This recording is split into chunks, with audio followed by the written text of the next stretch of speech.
Olá, internautas! A TV Fatos, a primeira em Pinhão, está aqui, trazendo para vocês a entrevista com os candidatos a conselheiro tutelar.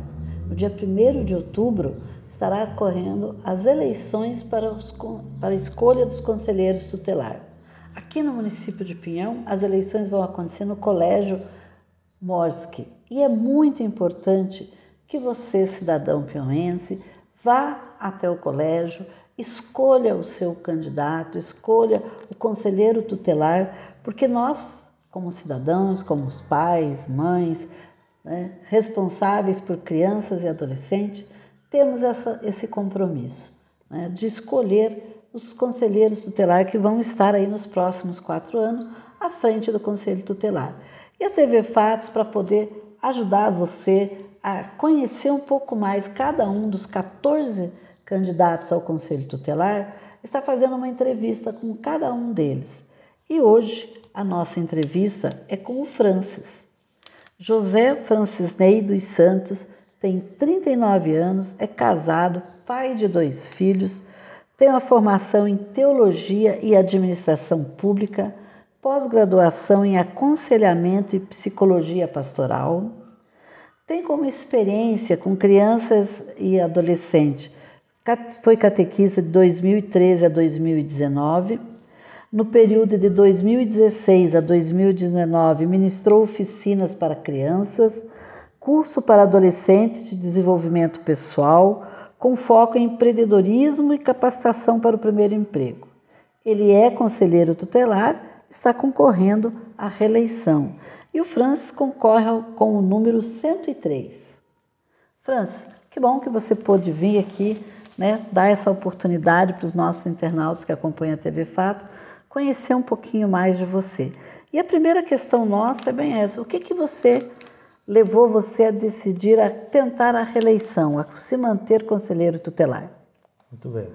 Então, boa tarde, Nara, boa tarde a todos os internautas que nos acompanham, primeiramente, E o que me leva, assim, já de imediato, respondendo a tua pergunta já de cara, é o intuito de que o trabalho não está concluído, Eu, quando entrei no Conselho Tutelar, foi motivado exatamente por isso que você citou aí no meu currículo aí, Trabalhava já com jovens na igreja, com adolescentes, com crianças, na catequese, depois trabalhando na questão do empreendedorismo, e eu vi que existia um sonho ali que poderia ser trabalhado em cada criança, em cada adolescente, E o trabalho do Conselho Tutelar me proporcionou que eu desempenhasse aquilo que eu já vinha fazendo dentro dos prédios da igreja, de forma assim a buscar ajudar as pessoas de alguma forma. E o trabalho do Conselho me proporcionava isso, de você conseguir atingir aquelas pessoas que estão sofrendo, porque quando chega uma família, chega uma criança até o Conselho Tutelar, é porque a coisa já não está tão boa, é porque o sofrimento já está, às vezes, dilacerando aquela família, e nada melhor do que se poder ter um trabalho, que você possa trabalhar como uma missão de vida, quando você atinge os objetivos, quando você consegue ajudar aquela família, consegue tirar aquela criança da situação de negligência, de violência. Para nós, conselheiros tutelares, é uma conquista. E para a sociedade como um todo, para a nossa rede de produção, são as vitórias do nosso trabalho. E é isso que me motiva. Então é isso que me motiva a continuar. Eu digo assim que agora que eu estou conhecendo as famílias do Pinhão. Eu achava que eu conhecia, mas a gente vê que o interior do Pinhão é muito grande. Então a missão ainda não está acabada. Por isso eu me coloco novamente e tenho certeza que muitas crianças aí estão aguardando que eu continue esse trabalho, porque realmente, se for preciso eu colocar a minha própria vida em risco para ir atender essas crianças, como já fizemos, vamos estar fazendo novamente, se Deus assim nos permitir e os nossos eleitores, assim quiserem também. Verdade.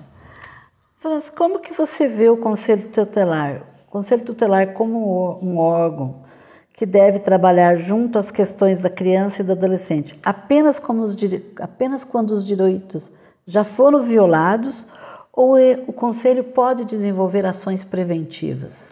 Isso. Então vamos lá. As atribuições do Conselho, assim, se a gente fosse levar à risca, seria só quando a situação já estaria generalizada. Ou seja, as atribuições é quando acontece uma situação de negligência e de violência, é onde o Conselho entra. Mas o trabalho preventivo, que é o que nós vemos desempenhando, e eu vejo assim que é o que dá, diminui no mínimo, assim, drasticamente 50% dos casos, quando se trabalha de forma preventiva. Nós fizemos um trabalho muito bacana nesse pleito que nós tivemos aí nesses 4 anos de prevenção, né? Tratando com as crianças, até mesmo das primeiras idades ali, tratando sobre abuso sexual infantil, por exemplo. É um tema que é difícil até para os familiares trabalhar. Sim. Mas como nós levamos com toda uma palestra lúdica, com teatro, né, os profissionais ali do Conselho Tutelar conseguiram passar a informação, através disso chegou vários depoimentos espontâneos dessas crianças, porque a figurinha que representava ali representava uma criança pedindo ajuda para a professora. E isso criou uma coragem dentro daquela criança que já estava sendo, às vezes, abusada, sendo maltratada, negligenciada, e deu uma coragem nela de dizer assim, poxa, eu tenho em quem confiar. O conselho está aqui e me disse assim que se eu fizer um relato, eles vão me proteger, e é realmente isso que acontecia. Então, o trabalho preventivo, assim como você disse, eu sou uma pessoa assim que eu não faço só o que é a minha atribuição, porque se nós fosse fazer isso, ficaria muito limitado o trabalho do Conselho na questão da prevenção. Então, respondendo a tua pergunta, eu acredito assim muito mais que a prevenção vai inclusive otimizar o nosso trabalho, porque os casos que chegar através de uma prevenção, eles já chegam desenhados, então a gente sabe que o caso realmente é de abuso, que o caso às vezes é uma situação de vulnerabilidade social. Não tem como a gente chegar só com a punição também à família. Sim. Tem que ter os encaminhamentos, e isso são as atribuições do Conselho. Aí encaminhar o CRAS, o CREAS, ao CAPES, né, a Secretaria de Saúde, ao ambulatório, a Polícia Militar, a Polícia Civil. Cada caso, então, já chega mais desenhado quando se trabalha preventivamente, porque esse caso já chega, assim, filtrado para a gente, né? Então, facilita o nosso trabalho, inclusive, a prevenção. Também. E você que está aí nos acompanhando essa entrevista, seja pelo nosso canal do YouTube, seja pela página do Facebook, né? Lembre-se que você também pode baixar o aplicativo da TV Fatos. Fica mais rápido, mais ágil, para você estar sempre acompanhando as notícias que nós trazemos. E lembramos a vocês que onde tem esporte, a TV Fatos está presente. Isso, a TV Fatos agora abraçou o esporte e está acompanhando tudo o que acontece no município de Pinhão. Inclusive, estamos acompanhando o campeonato de futebol 7 do município. Todas as quintas e sextas-feiras você pode acompanhar pela TV Fato os jogos ao vivo, no momento que está acontecendo, vivendo as emoções de cada gol. E também no domingo, né, estamos aí transmitindo ao vivo os jogos do campeonato da Liga de Vôlei do município de Pinhão. Então, se você gosta de esporte, se conecte com a TV Fatos.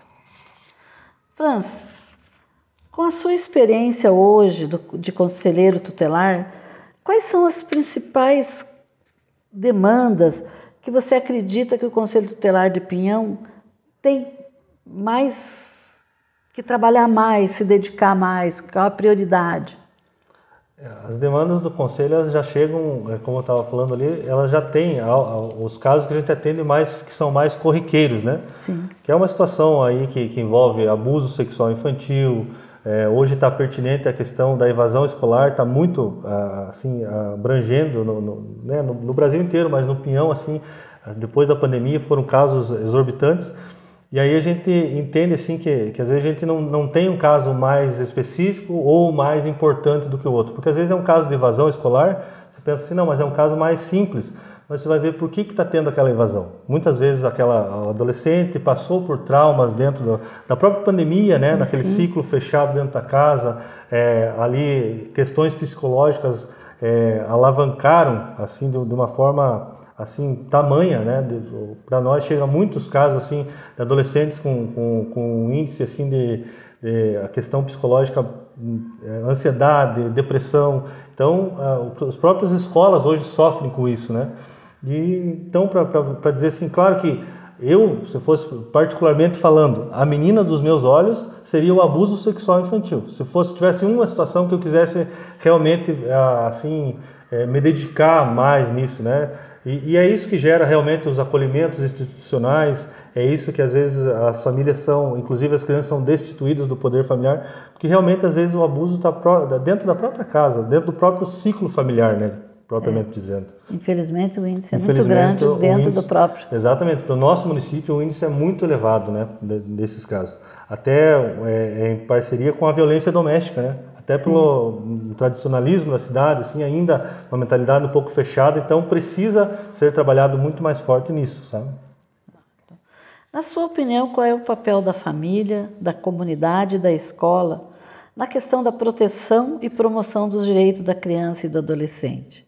E o Conselho Tutelar deve trabalhar em parceria com essas instituições? Com certeza, né? Então, a parceria, né? Agora a gente, assim, para elencar essa minha fala, assim, a gente fala muito da rede de proteção, né? Então, é um trabalho em conjunto. A parcela do Conselho, geralmente são nós que entramos, somos os primeiros a estar na situação, às vezes até antes que a própria polícia, né? Uma situação de um crime ali, mas é nós que estamos lá, somos linha de frente, mas depois disso a gente só encaminha o CRAS, ao CAPS, a rede de proteção como um todo. E a escola está inserida nessa rede também, né? Então a rede de proteção faz parte de tudo isso. Então é importantíssimo esse trabalho em conjunto, né? Cada um faz a sua parte. Porém, o mais importante é a gente trabalhar dentro da família. Se nós conseguíssemos realmente fazer com que aquela família que está hoje sofrendo, fazendo uma negligência, uma violência contra a criança, que ela voltasse para o ciclo normal da vida, conseguir trabalhar lá dentro da família, a gente já ganhava, assim, diminuiria muito os casos que chegariam ao Conselho Tutelar.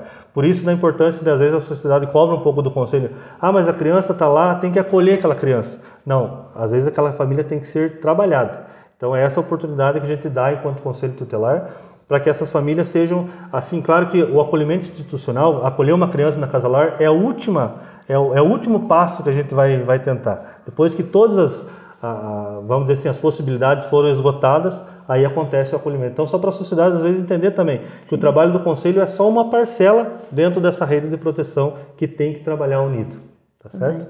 Na verdade, o primeiro momento é acolher a família, A família como um todo, é isso mesmo. Exatamente. E aí, então, você que está nos acompanhando aqui nessa conversa com o candidato a conselheiro tutelar Franz, lembramos a você que quinta-feira, 7 de setembro, tem desfile cívico no Pinhão e a TV Fatos vai estar fazendo a cobertura do início ao final do desfile. Esteja lá participando e nos acompanhando. E eu esqueci de falar, pessoal, mas vou corrigir a tempo, o Franz concorre com o número 103. Porque é muito importante que vocês guardem os números dos candidatos. Por quê? Porque a eleição em Pinhão é com urna eletrônica, então você vai ter que digitar o número do candidato. Franz, você tem aí um espaço, fique bem à vontade com o nosso internauta, para pedir o voto. Muito bem. Então agora eu quero me direcionar a vocês aí, as pessoas que já decidiram por votar em mim, que você também tenha a disponibilidade e a disposição de estar lá no dia 1º de outubro, no Colégio Morsk. Saia um pouquinho do teu conforto, da tua casa. Para você, às vezes, não custa nada, um minutinho, a urna eletrônica, vai lá, mas para a gente que está aqui como candidato, é muito importante o teu voto. Então, eu peço que você, além de já ter escolhido o teu candidato, ter escolhido votar em mim, que você se desprenda também um pouquinho do teu conforto, e vá no Colégio Morsk, porque a eleição é presencial. Então, eu preciso do teu voto, preciso que você vá lá para a gente continuar fazendo esse trabalho. O segundo pedido eu quero pedir agora para a população que não vai votar em mim, mas que vocês vão votar. Vão votar no dia 1º de outubro, escolha o teu candidato e vá votar, porque é muito importante. Nós precisamos alavancar essa eleição no Conselho Tutelar. É um cargo tão importante que às vezes as pessoas não dão tanta importância, por conta de não ser um voto obrigatório, às vezes deixam de votar. Então eu peço encarecidamente que nós façamos dessa eleição, assim, uma eleição com mais eleitores participando dessa eleição, porque aí você vai estar realmente podendo cobrar depois de nós enquanto Conselho Tutelar. Então, se você não fizer a tua parte agora, fica bem difícil para depois, tá bom? Então, conto com o voto de vocês, dia 1º de outubro, número 103, José Francisney, é o Francis outra vez. Deus abençoe a todos.